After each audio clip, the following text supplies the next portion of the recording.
A quarter of all marine life spend some or all of their life in the coral reefs.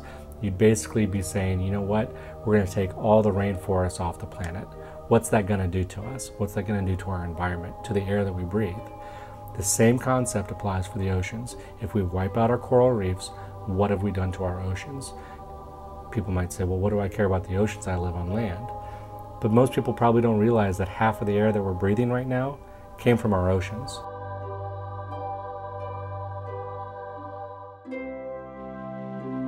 There are probably a number of factors contributing to it. Runoff and pollution. Climate change is a concern. And then some other things too, depending on how well used a coral reef is, recreational divers can have some impact as well.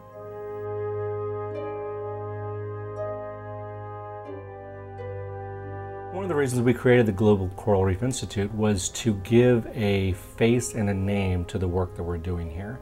And in a nutshell, that is rescuing coral, bringing it out of the water and into an inland controlled environment, propagating it, and then returning it to the wild. And that's the simplest form that we can put it in. There are a lot of people that want to do that. University of Florida Aquaculture Lab was one of them. It's grown beyond that. University of South Florida has gotten involved. The Keys Marine Sanctuary is involved. Florida Fish and Wildlife is involved. And even to some degree, places like Mote Marine Lab. It's really a collaborative effort. There are a lot of people in Florida and abroad that want to help the coral reefs.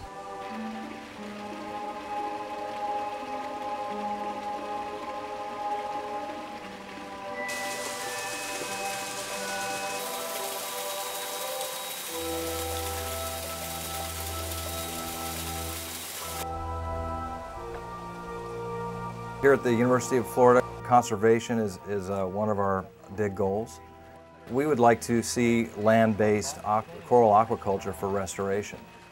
Currently, and for the last several years, there's been an in situ coral studies ongoing and coral fragment growth for restoration. But up until a few years ago, there really hasn't been any land-based operations. So here at the lab, we're examining the possibilities of that. We looked at, for the last few years, we've been looking at boulder corals, and most recently we're looking at Acroporus cervicornis, which is a federally listed threatened species. Corals are grown in one of those greenhouses, 70 by 32 square foot greenhouse, and we use top-of-the-line recirculating systems for that, including calcium reactors, protein skimmer, chiller, surge devices, these types of things, to make sure we have optimal conditions for growth.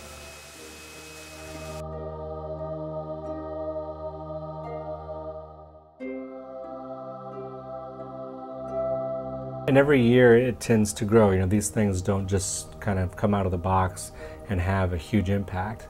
Oftentimes, much like coral, it's a slow process and a slow growing process. So every year we build on what we're doing, we build on the foundation that we've done before, and we continue to try and grow the program just like we're trying to grow the coral reefs. If we don't start now, it'll be too late.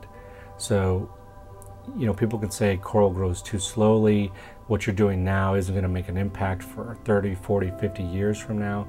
But if we don't start doing something now, then it really is too late and we've given up and the corals are going to disappear. You can hypothesize what the planet would be like if there were no rainforests. I don't think any of those hypotheses are very good.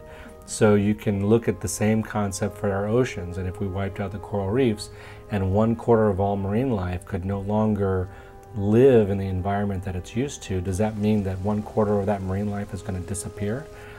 Do we wipe out 25% of all the life in our oceans? And I don't think anyone knows the answers to these questions, but I think that no one really wants to know the answer to those questions either. So I think it's better for us to say, let's make a difference. Let's start to do something now and see what we can do.